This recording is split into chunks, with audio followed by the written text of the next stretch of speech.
We don't fear being alone in dark. We fear the feeling of not being alone in the dark.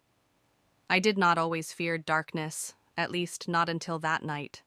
There was a long, narrow road on my way to school. It had big walls on both sides and a factory behind one of those walls. I used to travel and play along that road when I was a child. There were rumors of ghosts, of past employees of the factory roaming near the road after 12 a.m. I never believed it, but also never dared to walk there after 12 a.m. After the half-yearly exams, there was 1 week leave. I had to go to a book fair to buy some books for my exams after the board exam. It was my first time going out alone, on my own. The day went smooth. I went there by bus, bought the books I needed, ate the snacks I liked, and returned in bus. After I stepped out of the bus, I left the bus stop by 11:40 p.m. because of heavy rain.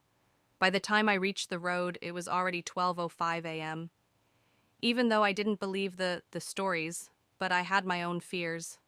I said to myself, don't be afraid, take a deep breath, walk straight to home, and when I took a deep breath to calm myself, the lights were gone.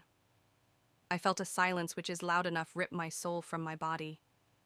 When I started walking, I felt that silence, and my fear increasing. It suddenly started raining, and the dogs started howling from everywhere. My heartbeat was so fast that it could be heard from outside. When I tried walking, my legs didn't even move. I cried as loud as I can. My whole life flashed before my eyes. I was so scared that I wetted my wet pants. My legs were finally free.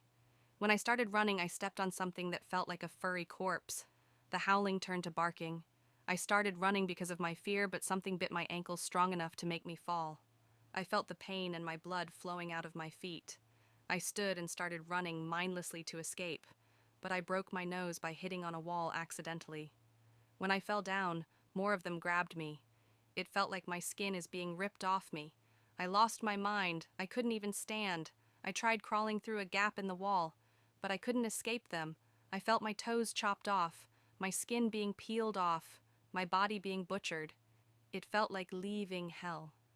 I finally faded out. I lost all my hope. When I woke up, I was in hospital. I had one of my legs is amputated. Even though the wounds were healed, the scars reminded me of that night when I am helpless and hopeless. I did not ever walk near that house ever again.